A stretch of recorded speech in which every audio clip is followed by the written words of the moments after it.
All right, folks, welcome back into another Mancast. We are at episode 40. That is 40. Been doing this a minute now. All right, so with episode 40, we are coming at you with two losses for the teams that we follow closely, the Chiefs and the Jags. And Ed was actually present at the Jags game for the loss, and what he got to see very closely that all of us got to see this week, but him just live and in action was really the not the MVP, but the LVP, the lowest, most least valuable persons in the league, and that are the refs. Those are the refs. With that, I'll just pass it right to you, bud. Well, as everybody knows, I've been railing on these guys. First, to start there, I was taking their back a little bit because it takes a little time in the season. But these guys are getting worse and worse and worse as the week goes on. I was live at the Jags games, even had field passes. It was pretty spectacular, and we had a hell of a lot of fun. It was a great game. Both quarterbacks, until Lawrence got hurt, played exceptionally well. And even our backup quarterback was 6 for 7 for 61 yards. But to the referees, while there were bad calls throughout that game, and you have to expect one here or there, but in overtime, a phantom holding call when we threw a 50-yard bomb to the 1-yard line. Game was over. We got possession first. If we score a touchdown, game's over. And they called holding. Then when they showed the crowd, because we have the two biggest jumbotrons in all of the world at Jack Stadium, and one on both sides. I mean, they're massive. Everybody can see clear as day. There's no holding. And then, of course, people in our section are looking up on their phones, and we're all listening to the live call on Monday Night Football that the officiating expert that they had on said there's absolutely no holding. I have no idea what they're looking at. I thought that stadium was going to be torn to the ground because we had lost our quarterback with a high ankle sprain. It's probably going to be out a week or so. Hopefully our backup guy can get us through this so that if we win our division and get into the playoffs, we have a much healthier Trevor Lawrence. But we lost Christian Kirk for the rest of the year. And unless we go to the Super Bowl, he's not playing again. Yeah, so and that's devastating because he's our leading wide receiver. So and then to lose the game on a non-call that was called, it's devastating. Referees are going to make mistakes along the way, but when two teams play this well, hats off to Jake Browning and the Cincinnati Bengals, amazing. Yeah. So somebody has to win the game. When somebody actually does win the game and the refs take it away from them when they just set it up, well, now the refs are impacting the game directly. It's not a call here from the first quarter or the second quarter. It's in overtime. Now, I'm not going to sit here and harp about the Jags because I'm such a big fan of theirs. Let's go to the Kansas City Chiefs. And this is something I want to get through quickly. This was written by Terry McCullough, who is NBC rules analyst who used to be in the NFL and was on the NFL committee and oversight for the refs.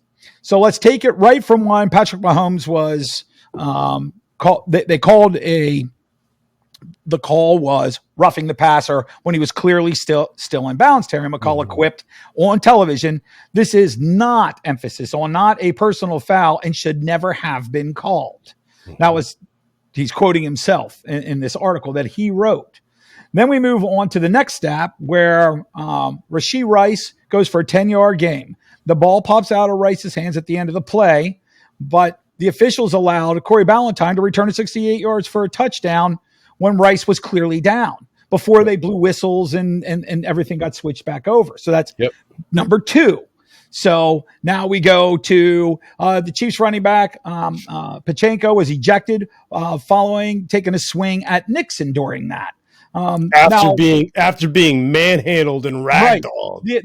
The ejection was not deserved, but worse, even if it was or not, the penalty was thrown. Since Kansas City, that late in the game, and inside of 2 minutes, you have to take 10 seconds off the clock on a penalty on the offense. They never bothered to take the 10-second runoff. It remained on the clock. There was no correction made for the rest of the game. More ragtag bullshit. Right. Now we can go to the next play. And the very next play, as a matter of fact, and Carrington Valentine literally showed the entire world textbook pass interference against Valdez Scantlin.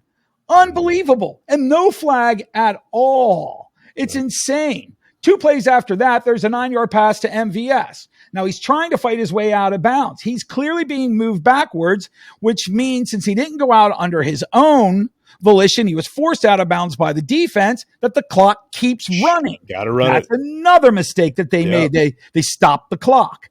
Then on the very final play of the game, mistake number 6, the pass to Travis Kelce was not to Kelce, but into the end zone, which Kelce could have caught. He was clearly shoved in the back, so there was no chance that he could catch the ball. That is 6 mistakes in a row admitted to by one of the head officials, now retired, who wrote the article and who was at that game as NBC's analyst. 6 out of 8 plays were wrong. This isn't one. This is insanity. This is the NFL. And they got 6 out of 8 fucking calls wrong on one drive at the end of the game when everything mattered the most. I am so over the NFL refs at this point that I don't even want to watch NFL football anymore. Now we're going to take it one step further. Anybody who watched the Cowboys Seahawks, we'll get to that game later as to how that went out. That was a barn burner and a hell of a lot of fun. Yeah. I literally was complaining to my brother James that I can't watch this game anymore. 19 flags for 277 yards. What the fuck? Yeah. What? Brutal. It was, and worse, most of them were non-interference penalties far downfield. It was, oh my God, it was hard to watch. This is getting worse and worse. And the playoffs are right around the corner. Yeah. The referees in the NFL must be full-time with no other jobs. You're found to have another job. Even if it's cleaning dog shit for your neighbors, you're fired. No moonlighting. This is all you do. And oh, by the way, there are a few guys there who are in our age group and who are in excellent shape and can kind of keep up because of the way they're positioned. All the fat refs and the doughboys and anybody, by the way, over the age of 60, you're the fuck out of here. You can't do this anymore. Pay these guys like $300K, $400K a year. Up to $500K or more. Pay them big, if they're leaders and shit, pay them big money. And by the way, crews stay together all the way through the playoffs. None of this. Well, here's our super crew. I don't need an all pro fucking officiating crew in the Super Bowl. Are you insane? How about rate the crews on their whole year? And give me the crews with the least amount of bitching, the least amount of complaints. Did that crew cause any fucking hubbub across the season? Or the least amount of mistakes. Okay, that's what I'm saying. Yeah, least amount of mistakes. We have power rankings for teams, right? We can do it for officiating crews. Fucking, of course we can. And then here's another thing too. The team that goes in and the way that you make less bad calls, the way they're more focused, they're full-time number one, incentives. The crews that get to the playoffs get 15 or 25,000, however they figure it out per game doing the playoffs. And who makes it to the Super Bowl gets a $75,000 check each because they made it to the Super Bowl. These guys could be earning $500,000 to $750,000 a year with bonuses like that. It's the same thing as it is for players or anything, man. No, by the way, the top paid NBA officials and the top paid baseball officials and hockey officials, the minimum for baseball is $250,000 a year. Are they full-time? Yeah. Every one of those sports is full-time. Soccer referees are full-time. The biggest fucking sport on the planet. Well, maybe not the planet in terms of like cricket and soccer, but I did some research. Like cricket. Now I can't say for every country, but where cricket originated from and where it has its hugest following, India, and then of course all of England, the refs are paid full-time. So let me ask you this. If this is the biggest revenue-making machine for sports, the most money flows through the NFL, is this the reason why that they want to keep the refs who they are and maybe manipulated and I don't know. viable, whatever you want to call it? Is there a reason why would the NFL, like the again, the biggest monetary wise, the biggest sport on the planet, why would they continue to have non-professional referees unless it was for shenanigans? Well, right. So that becomes because I've been so upset about this for a good while now. I was reading all kinds of articles over the last couple of weeks, and when it comes to the conspiracy theory side on the podcast and the webzines and all that, that's what it is the NFL has a way out that they can always blame the referees for all the shit because it's not our fault, it's their fault kind of thing. And, whoopsie, we didn't want New Orleans going to the we don't want New Orleans going to the Super Bowl. So let's call a play that is literally the most egregiously stupid non-call in the history of professional football. And it kept a team from going to the Super Bowl.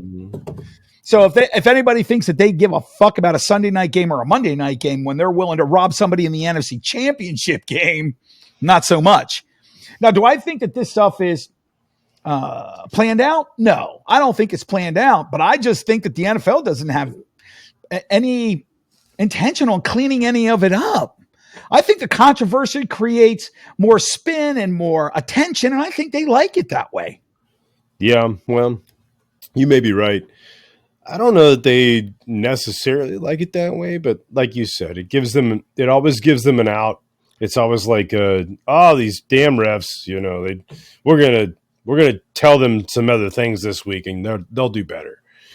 And then, what we see frequently, and what I really think the lack of the call for the Chiefs on the defensive pass interference on Valdez-Scantling.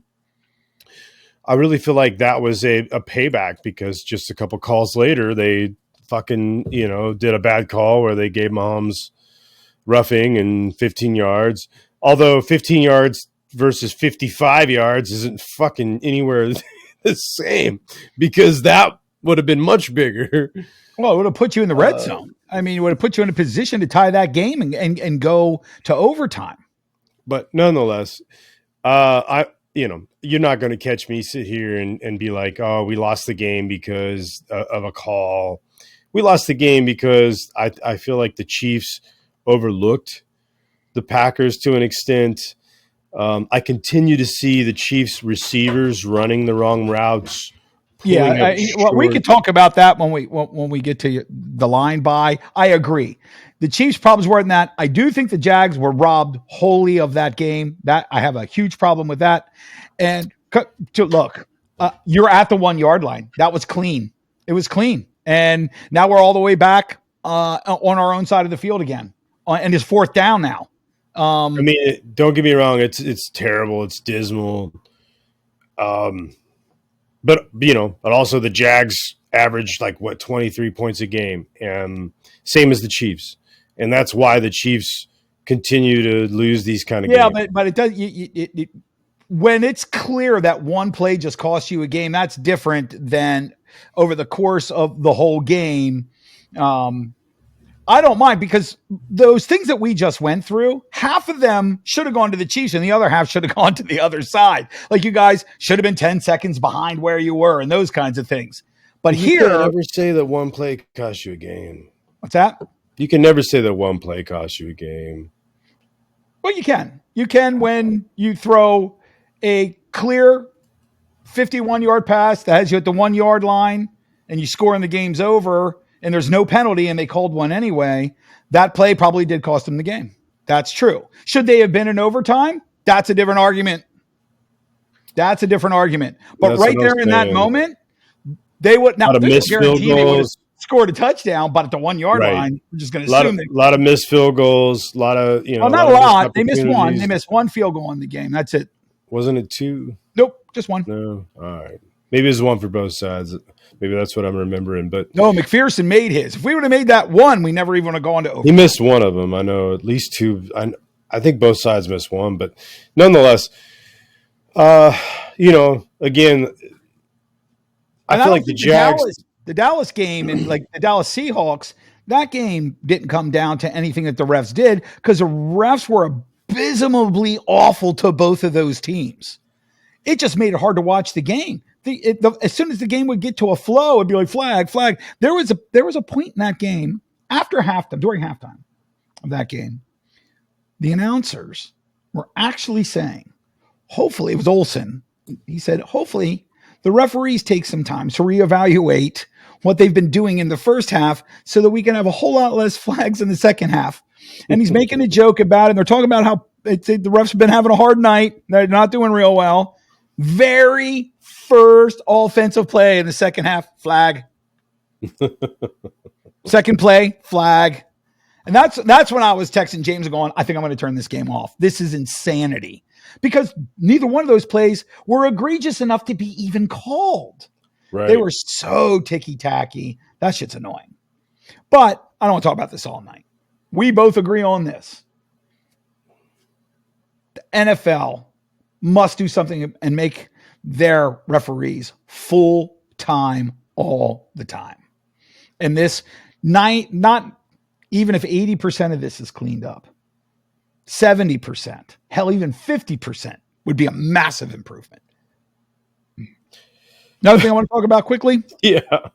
The dead spin bullshit. I'm not going to say that guy's name because he didn't deserve to have his name said loud or heard by anybody. I would just like to say, if you read Deadspin articles, never read them again. It's trash. This guy is trash. This was a 9-year-old child. He was not in blackface. This guy specifically went through hundreds, if not thousands of pictures to find one where he only got half of this kid's face. Yes. Kid was, the camera went on this kid a whole bunch of times during that game. Yeah. Turns out the kid's Native American anyway, and he's wearing their colors, and he's got his face split right down the middle, and he's 9. And by the way, the tribe that his father is on their council. He's in tribal council. It's the best thing ever. So here's another thing that's hilarious. And fuck Dan Le Batard too. I hope that guy that he gets so shit on that nobody ever hears his voice again. Here's another thing that's funny is like at first when Twitter fired back at the douchebag who wrote the article and who cherry picked that picture. Sure, they said, well, not only they were like, look, the other side of his face is red. And he was like, oh, well, for all of you who said that, I could just as easily say that even makes it even worse. Because he hates black people and Indians. And red people. So who's calling them red people, by the way?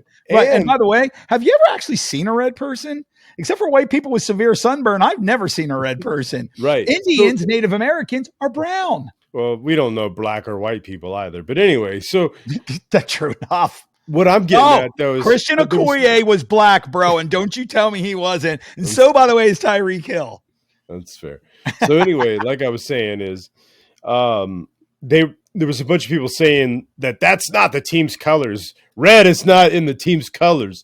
They're like, and then they're like, wait, okay, red is, but black is definitely not. Black is not in the team's colors. And I'm like, what?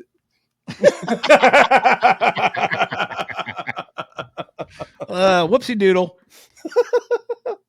And here's the thing. Even if that kid was in full fucking blackface, he's 9. Like, he knows the difference. He's never heard of blackface is from like the 1910s or some shit. Like, and that idiot from nobody knows what the fuck that is. That idiot from Deadspin said, and I quote, "I don't care if he's a child, a child, an adult, or a young person. There's never a place for blackface in our society. He's 9, dude. He's 9. What the fuck? Again, come on, man. If you don't know what the context of blackface is, you can't do blackface. That's right. It's a fucking different thing. Just because you have black paint on your face doesn't mean you're doing fucking blackface. And then you have to know what that means. And then Dan Le Batard, fucking libtard, Dan retard went Dan on lives his good. show and said, I'm laughing at everybody who's saying because this kid had red on the other side of his face. He said that makes it just as bad because now you're making fun of two different cultures. And he goes, and the only people who are okay with that are Republicans who hate Mexicans but wear sombreros on Cinco de Mayo. It's like, dude, come on, man. You got to be kidding me. And by the way, Cuban guy who never lived in Cuba for 1 second of his life, shut up. He sucks, dude. He's the worst. Anyway, let's stop talking about that faggot. All right. So I want to got a couple of other things here quickly. Shane Station and DeMarco Ryans. Yeah. They got to be number 1 and 2. If one of these two guys didn't get Coach of the Year, then Coach of the Year, to me it's D'Amico they rid of the award because Shane Steichen's definitely in there. And DeMarco Ryans, what he's doing is amazing. D'Amico. As well. Like what he talked about, Christian Kirk is out, and my boy Trent is going to be, or Trevor is going to be out probably for the next couple of weeks, just so they can let it heal a little bit. And the last thing I want to talk about is nothing against Brock Purdy. I want to be very clear that I like this young man. But let's get real about Brock Purdy and Dak and Lamar Jackson, because they're probably all the front runners right now. All you guys are on championship caliber, could go to the Super Bowl teams with all the talent in the world. And Brock Purdy, by the way, no quarterback has ever stepped into a starting job with more talent than that kid did, ever. By the way, all 3 of those teams have a top 5 defense in the NFL currently. CJ Stroud is now the leading passer in the NFL with the second highest Q rating, the highest touchdown to interception ratio, more yards than anybody else. He has a defense that ranks 19th, and he has no other superstar players on his team, and he's still playing better than or as well as these guys are. So if you want to talk about MVP, let's talk about CJ Stroud. Amen. And he just lost Tank Dell to the. But yeah, that's going to be big. That's going to be big moving forward, bro. Because Tank Dell, isn't it? Think about this: a team that literally had no talent coming into this season. No, and I don't mean no talent. Obviously, they have great talent. No, I hear what you're saying, though. But not no next level talent. Yeah, and then they end up drafting Tank Bell in later rounds. They get C.J. Stroud and they get Andrews, who is. Yeah. I mean, it could be up for defensive rookie of the year. It's all in 1 year, but that still pales in comparison to what Brock has in with the Niners and Dak with the Cowboys and Jackson with the Ravens. Right. And yet he's out playing all of them, or at least playing to that level. And he's a rookie. Well, of course, so is Purdy. To me, he's only played 17 professional football games. So. Yeah, well. He's not quite a rookie. He is on the most talented team in the NFL, at least on paper. So, and not too many people get to walk into that. And here's another thing, and then I'll end it. The thing with Brock Purdy that I've always said, we talk about it on this show a lot. I had a conversation with James about it earlier tonight because that's his boy, because it's on his team. Here's the thing with we have now a full season of games with him. When they are losing in the second half, he has 3 touchdowns, 7 interceptions, 2 lost fumbles, and that is by far the worst in the NFL. And he has the lowest Q rating under that kind of duress in the NFL. Yep. So until he steps up and wins a game in the fourth quarter with the game on the line, I got to see it to believe it. I just haven't seen it yet. We've seen CJ Stroud 4 times this year lead his team to victory, losing in the second half. Agreed. And also like the big playoff wins that you're going to have to do that, dude. Yep. The only reason Patty Mahomes and the Chiefs won the Super Bowl a couple times now is because they had to come back from big deficits. At some point, a team's going to have your number and they're going to truck you for a while until you figure out how to reposition yourself to stop that. Right. And if you can't come back from that, if your your quarterback can't carry you back from that, you're fucked, dude. That's going to happen in the playoffs every time.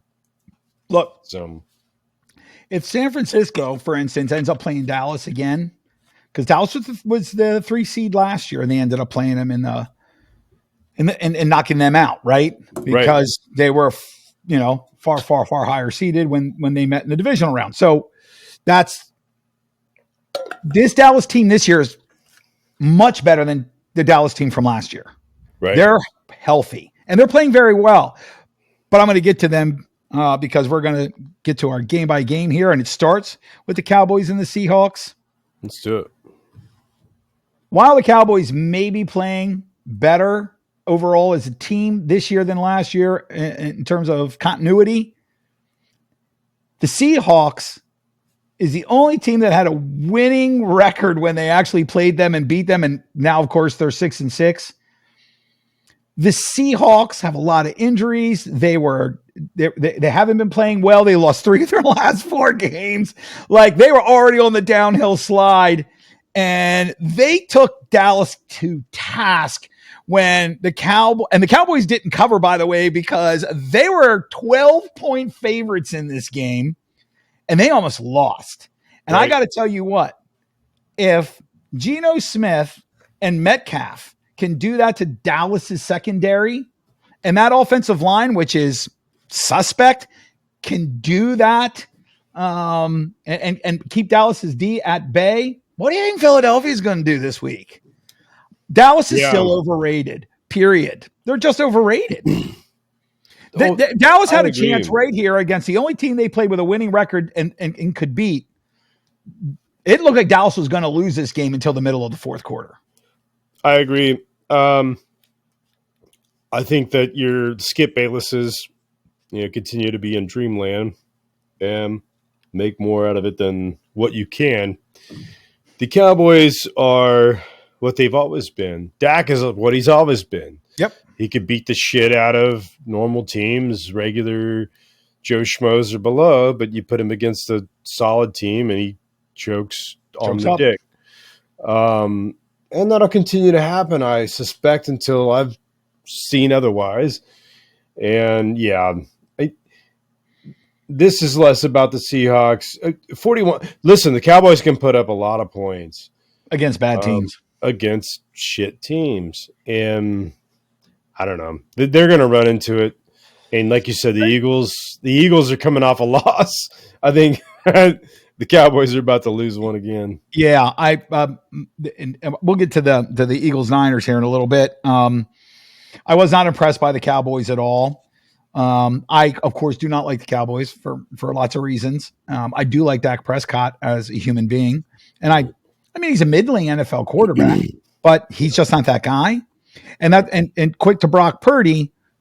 Brock Purdy is very Dak Prescott currently to me. Now, I hope he can get over that hump, but when his back's against the wall, much like Dak, he can't get it done, at least so far. But he's got 1 year, not 8. So hopefully that will improve for him.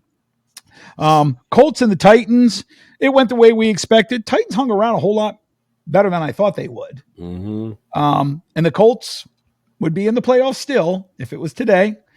I don't expect that this is going to last out for them till the end of the year, though.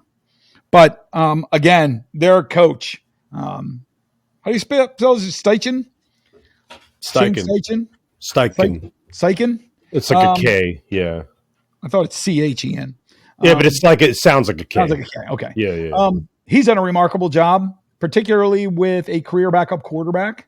And their defense is pretty ferocious. They give up some yards, but man, they'll lay the wood second they get the opportunity. They ain't afraid to hit you. It's going to be interesting to see if they can sneak into the playoffs. And what's funny is everybody was dismissing, including ourselves, the AFC South, and they may end up sending 3 teams to the damn playoffs. I know, it's wild. I have to say, man, after watching that game, though, Will Levis, you got to calm down, bro. You're going to break yourself, man. You can't throw your entire body into these guys like that every time. Calm down, bro. You're like trying to be, I don't know, Josh Allen, Baker Mayfield in one. Yeah. Calm down. Yeah, look, there's only one robo quarterback, and he's long retired. His name's Brett Favre. He's the only guy I ever seen that can do that shit and walk away from it for 286 consecutive games. So, and you're probably not that guy. So, yeah, Right. they got to get, and that's coaching too. They got to get him under control. That's on them as well. Falcons, Jets, exactly what we expected. The Falcons offense is horrible. They're going to get into the playoffs because they're probably going to end up winning their division. And then they're going to get into the wild card round and they're going to get smoked by Dallas like 57-0 or whatever. It'll be a joke. Lions and the Saints. Lions hit cruise control a little too early in this game. I let the Saints sneak back in, but they slammed the door shut when it mattered most. And that's what I expect good teams to do. Yep. Broncos, Texans, again, we expected this. I'm really starting to love the Texans. I love CJ Stroud. I really hope they make the playoffs. I think this kid's career upside is as high as I've seen it since Andrew Luck. This kid's amazing, man. I just love watching him play. I love him. Yep, big fan.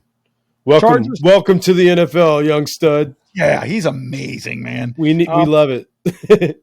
Chargers, Patriots. A football game was scheduled and a soccer game broke out. It was 6-0 in the end. Yes. Just horrible. There's nothing to talk about there. Cards, Steelers, they're done. My prediction that they wouldn't make the playoffs or have a winning record looks like now is going to happen because Kenny Pickett is finished. Yeah, man. They may still manage to have a 500 record, but can't have a 500 record anymore. Sure you can. 17 games? Tell me that's money. 8 and a draw. Oh, you expect them to tie a game before the end of the year. All right, you go. Good luck with that, bro. It's still going to happen. Fins versus the cunts. I'm surprised that Washington put in that much of an effort, to be perfectly honest at this point. It's like every week Ron Rivera's like, I dare you to fire me, motherfucker. I mean, you know what? We'll go out and lose by 30 points this week after just losing by 40 points last week. Let's see what you do. I beat cancer. I can beat firing. This is all I know about the Washington football team. They have no interest in Eric Bieniemy as a head coach. That's why they haven't fired Ron Rivera. So I expect everybody in Washington's coaching staff and in the front office to be fucking gone by the time the NFL hits midnight on the last weekend. That'll be the end of that. They'll all be getting pink slips, and hopefully maybe some sanity can return to a Washington, D.C. fan base who, by the way, deserve it. They don't deserve what they've got in the last 25 years. They deserve a whole lot better than that. Yeah. As a matter of fact, Charles Manson deserves better than what they've got. I don't know, man. Have you assessed the population of that area? Okay, we're talking about Pennsylvania, Maryland, and Virginia, and lots of other places too. Screw DC. There's plenty of teams in Pennsylvania. There's another team in Maryland. Yeah. There are other teams. Sure. And Washington was still the most popular of them all until Dan Snyder bought them. All right, fine. Well, they had the longest waiting list in the league for over 30 years. Not anymore, so. Anything. You got what they have is rock gut from eating fucking snacks that they had to pay for that were out of date by a year. So. Plus the poo pipes that are bursting. Oh yeah, and then right, and then you get to park at some way off street parking for $875. Crazy. You know what though, man? I'm fucking pumped. I am so stoked that I got to go there with you a number of years ago. Yes. And tailgate in the parking lot. And we had a great time. Spend our day in a snowstorm. By the way, for everybody listening, nobody had better food at a tailgate party in the history of the world than we had that day. Because we had 2 5-star culinary chefs cooking everything, bro. 2 legitimate chefs actually making us jumbo shrimp and steak medallions and like fucking crazy shit. And then thanks to Joe and a driving snow and ice storm, he told me the wrong exit, and we had to take an extra hour to get to a place that was literally 2 minutes away. Fucking dumbass. One of the best nights of my life. And he passed out at the bar. We had to drag him back to his room. Well, that was me, actually. I passed both of you. It was heavy lifting that night. All right, we move on. Panthers, Bucks. The Bucks got the win. We fully expected that. The Panthers are abysmal. The Bucks still have an outside shot at the playoffs, and their schedule here on out is garbage, man. So who knows? Maybe they sneak in. Right. But I don't know if they'll make the playoffs, but it's possible for them to hit 9 and go 9-7, and that would be good for them. Baker Mayfield is going to be their starting quarterback next year, and he's earned it. Niners Eagles. If it wasn't for the penalties, this game would have ended up 42-19. Well, that's exactly how it ended up because here's the truth. The Eagles played 3 games. That was their third game in 13 days. Yeah. Because they got screwed in on the Thanksgiving thing and then on Monday night and then played Sunday. They were exhausted and they looked it. One of the things, screw the score and everything else. What the hell was going on? Because they weren't giving us enough shots from a distance. There were times where Jalen Hurts had 5, 6, 7, 8 seconds to throw the ball and couldn't find anybody open. Yeah. It was weird. It was really weird. That was the style of defense, man. It was brilliant. It's like, okay, we're not going to bring anyone, but we're going to blanket everyone. Now what? Well, they should have made better adjustments because this guy has better wheels than almost any quarterback in the NFL, and he could have done something with it. But I just think that team was exhausted. We'll see how they respond against Dallas. I'm sure they were tired, but you know what? Welcome. Guess what? When the playoffs come, that's how that rolls. And I'll say this, from my perspective, San Francisco's the better team. They're just a better team all around. We'll find out.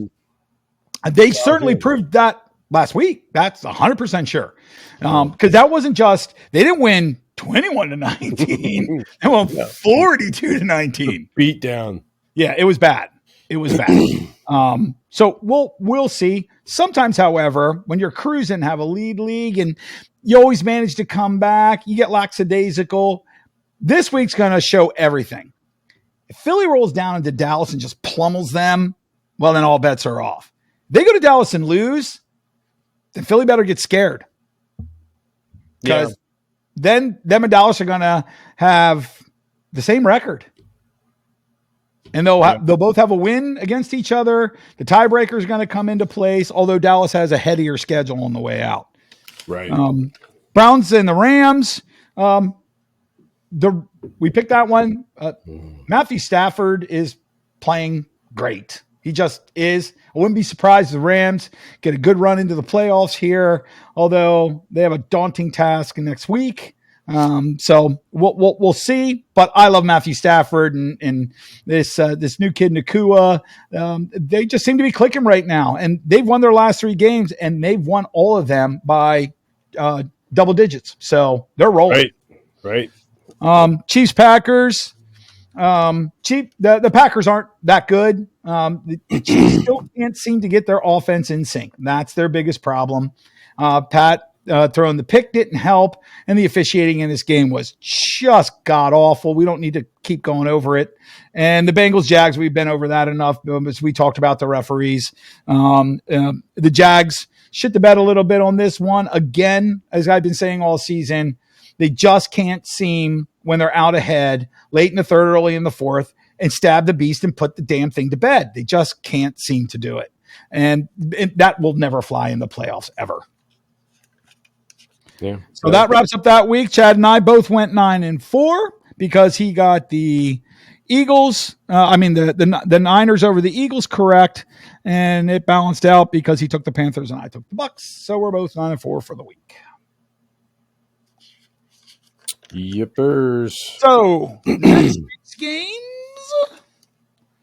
All right. Pats in Pittsburgh. I really could care less. I can't think of how much I could care less, especially because Kenny Pickett's not in this. Right. I'm taking Pittsburgh, of course, because they're at home, and the Pats have proven that they can't score points on San Diego. They're not scoring points on Pittsburgh. Same here, Steelers, but nah, don't care. No. Texans Jets. I got the Texans all day long. The Jets are just done. It's over for them for the year. They should start evaluating other talent at this point of the season to see what they have, different combinations on the offensive line, and sacrifice these quarterbacks that aren't going to be there next year, because Aaron Rodgers will be back next year, and you better protect him a whole lot better than you've been protecting everybody else this year. Plus, that defense is quietly just decided to quit. So I got the Texans all day long. The Jets may have the worst O-line in the league, and the fact that they brought Aaron Rodgers and they traded so much capital for that and they signed such a big contract for that and they didn't have a plan for that offensive line is alarming. And it worries me about the future going forward for the Jets. You can see a bunch of other teams who lost their starting quarterback, granted not the first game of the season, but who lost their starting quarterback and are winning plenty of games anyway. Right. And it's clear that the Jets were like, we got Aaron Rodgers, that's all we're going to fucking do.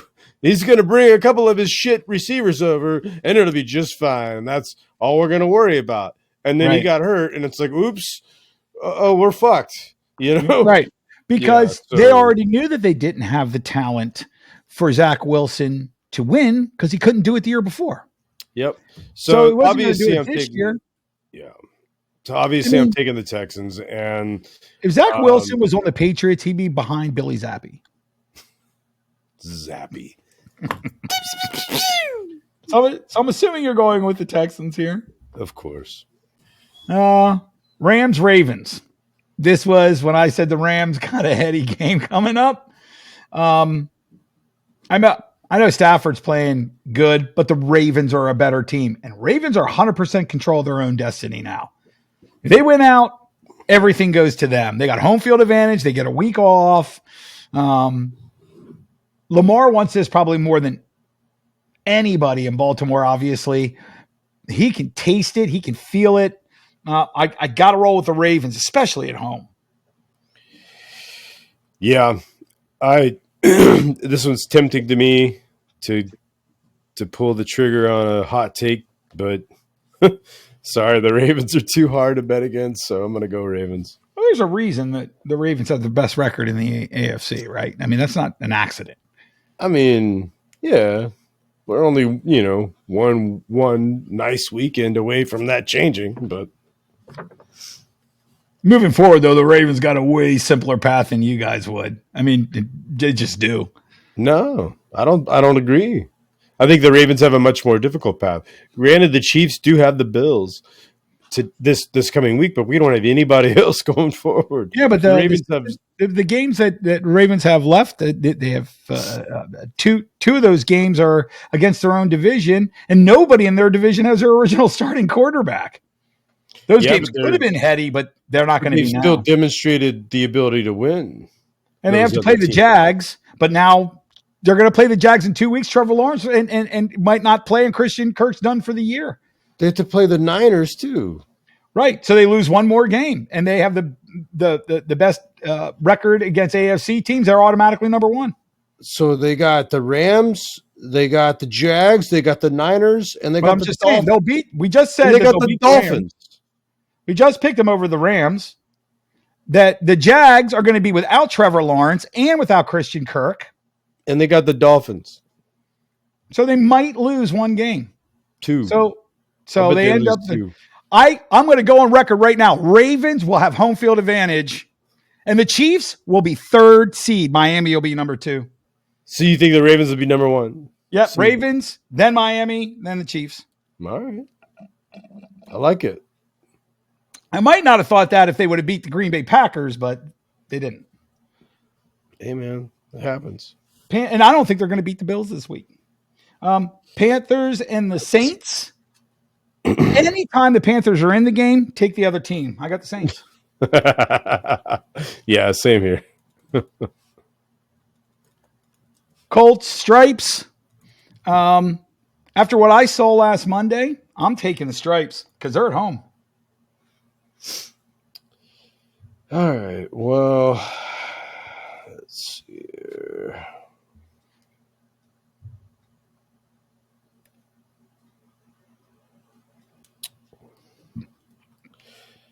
I'm going to go Colts. Okay. Another game I go up. Bucks Falcons.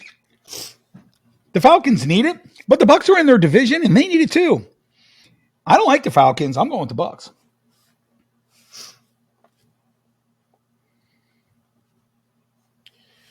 You know what? I'm going Bucks too. I feel like the Bucks are on a roll. And the Falcons offense is abysmal. I don't know, man. They're making shit happen. Jags Browns. I want to go with the Jags so bad here. But the Browns are at home. Their defense is amazing. We're without our number one wide receiver and our quarterback. Ugh. Yeah. This is hard, but I got to go Browns because I want to win our thing too. So I can't be giving stuff away. All right, I'm going Jags. All right, there you go. I'll still be rooting for them. I don't care if I get that wrong, but I just think that the Browns are going to end up winning this because they're at home. Jags are going to go from Florida all the way to snowy friggin', and they're expecting snow this week, so it's going to be weird for the Jags to be playing up there. And again, how do you bounce back from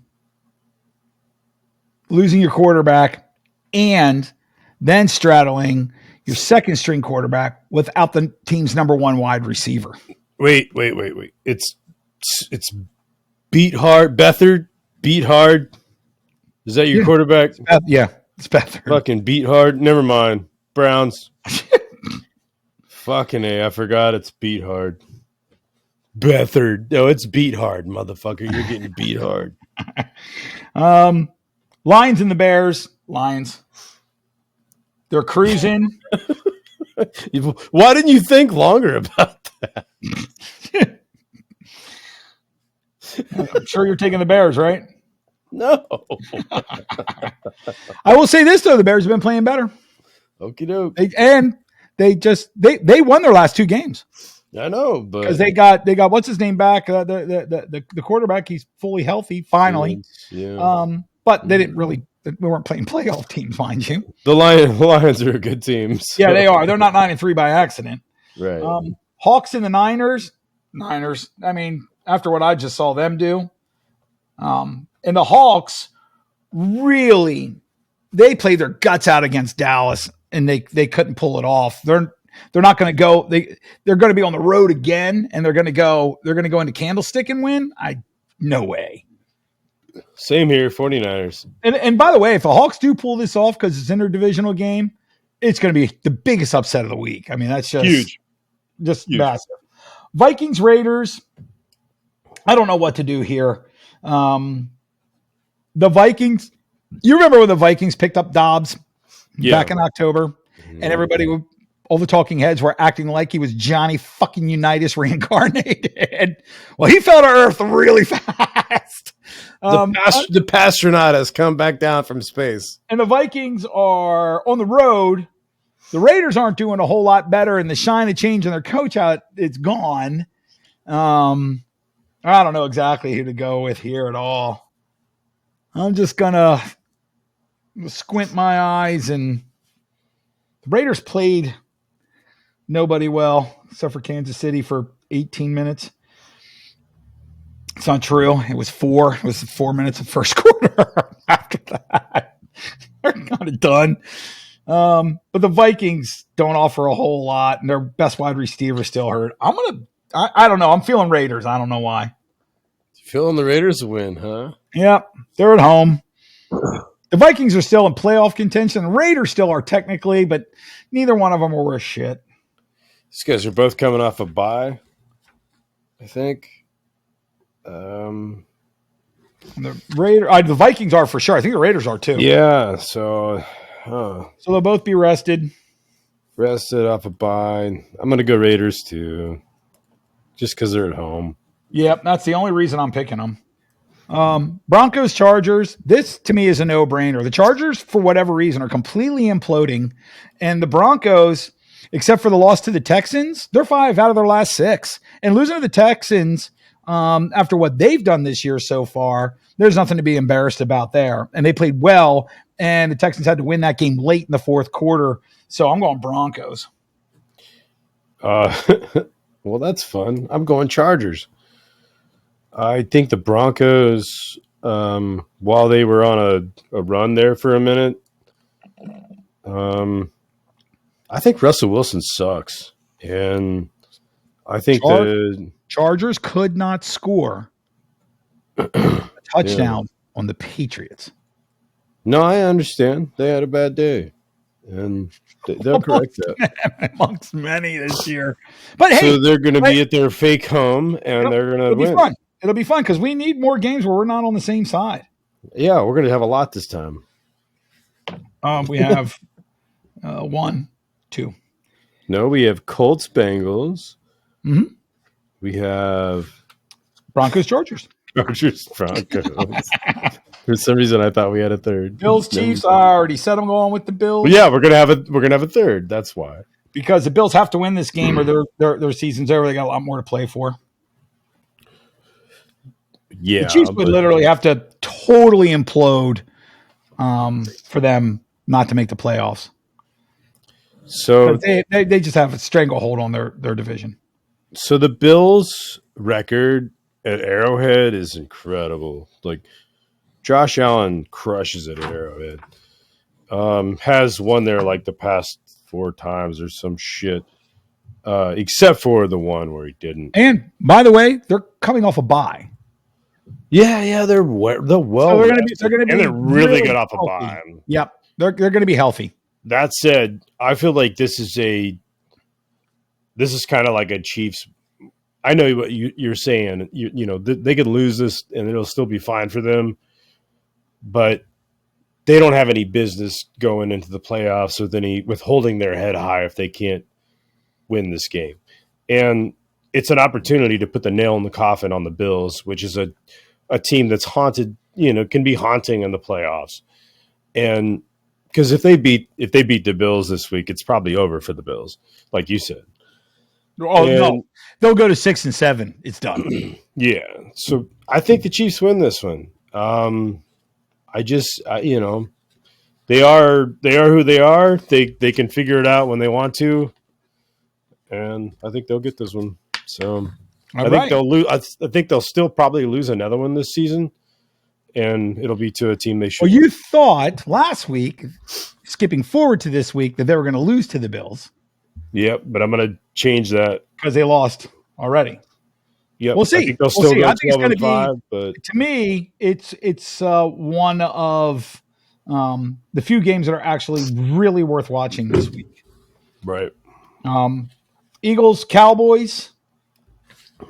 Till the Cowboys beat a legitimate NFL football team that can seriously go to the Super Bowl, I'm going with the team, regardless of last week's results, who have owned the Cowboys over the last few years.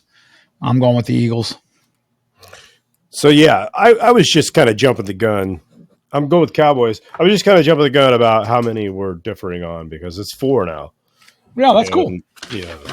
So. And it's not normally that many. The last time we had 4, which was week before last week. It was 5, and you had 3 and I had 2. It was like pretty even. Yeah. Yeah, that was the most differential in games that we ever had. For sure. Pack, Giants. I know you're going with the Giants, so I'm going to go with the Packers.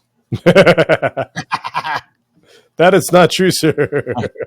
Yeah, the Giants are just shit. And Titans in the I think the Packers are on a roll, dude. Yeah, well, they seem to be. And I mean this, but beating you guys obviously is a feather in their cap. But they didn't beat anybody with a winning record in this last 3 victories that they've had, except for you. So we'll see. I mean, the Giants are certainly not a mass improvement over their shit schedule. So I'm not expecting anything different. They'll win here, but I just don't think Packs to me aren't a playoff caliber team. Right. And Titans and the Fins, it's the Fins all day long here, especially at home. Hot take. I'm choosing the Dolphins. Just kidding.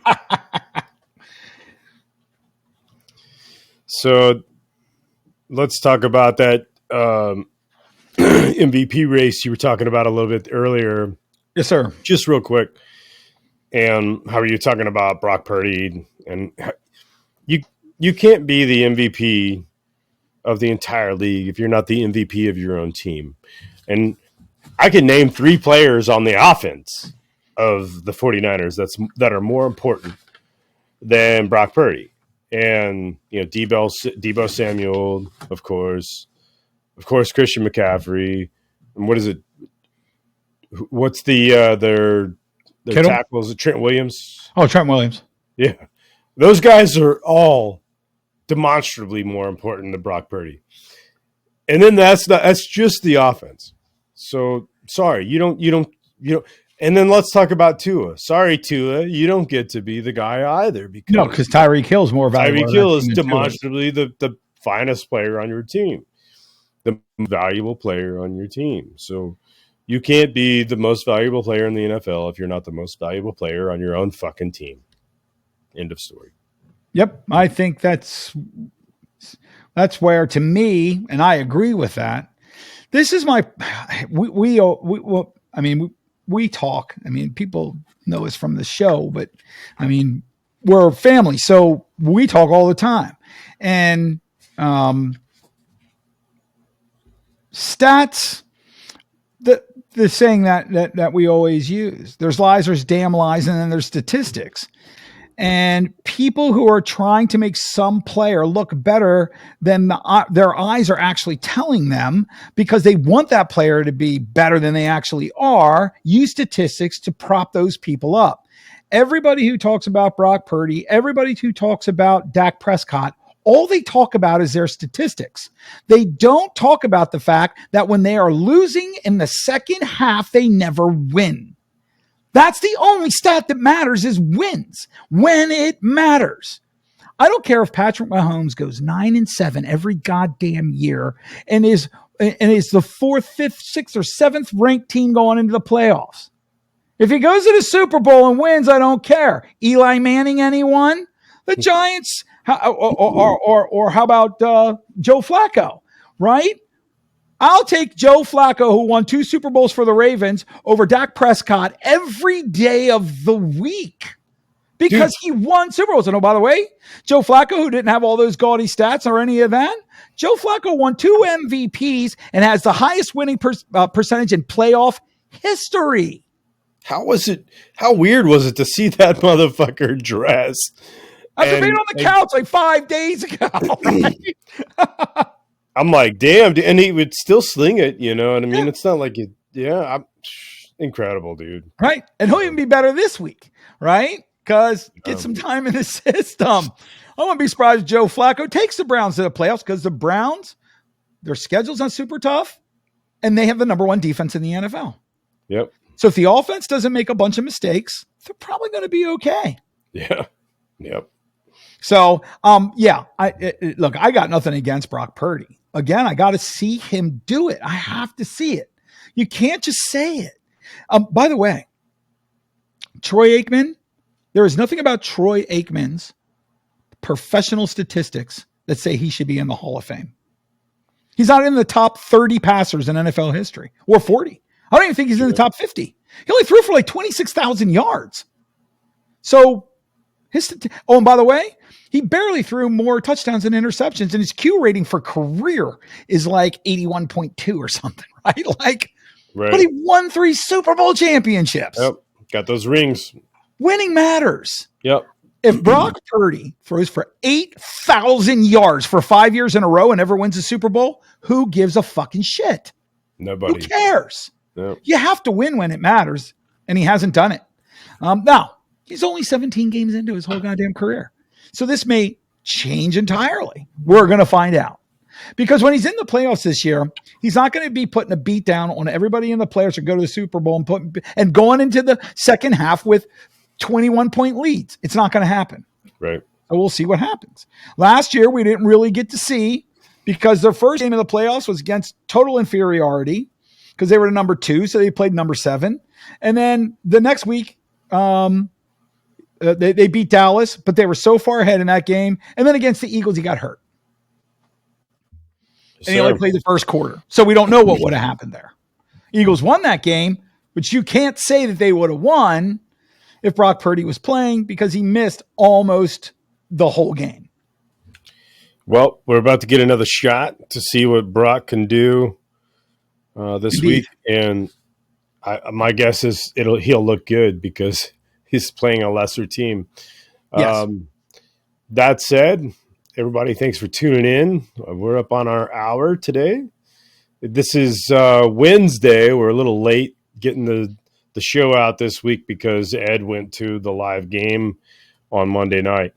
And we're just kind of catching up. But nonetheless, y'all get it.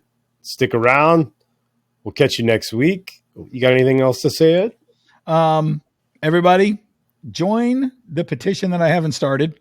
And next year, we're going to boycott the NFL until they get full-time referees because I'm done with this shit. They got to have full-time referees. They need a crew that's there all year round, dude. It's their full job. That's what they're dedicated to. There needs to be a college of NFL fucking referees. Right. I mean, they could very well do that. Pick the best of the best of the best from college football and move them into your school and graduate them out. And it's so easy to do. There's just no excuse for it. But that being said, if you guys have any other ideas about it, yeah, let us know. Yeah. And like and subscribe and all that fun stuff. And I would say, especially if you disagree with us, but clearly there's nothing to disagree with. So just enjoy us being right and agreeing with you. That's right. And with that, peace out.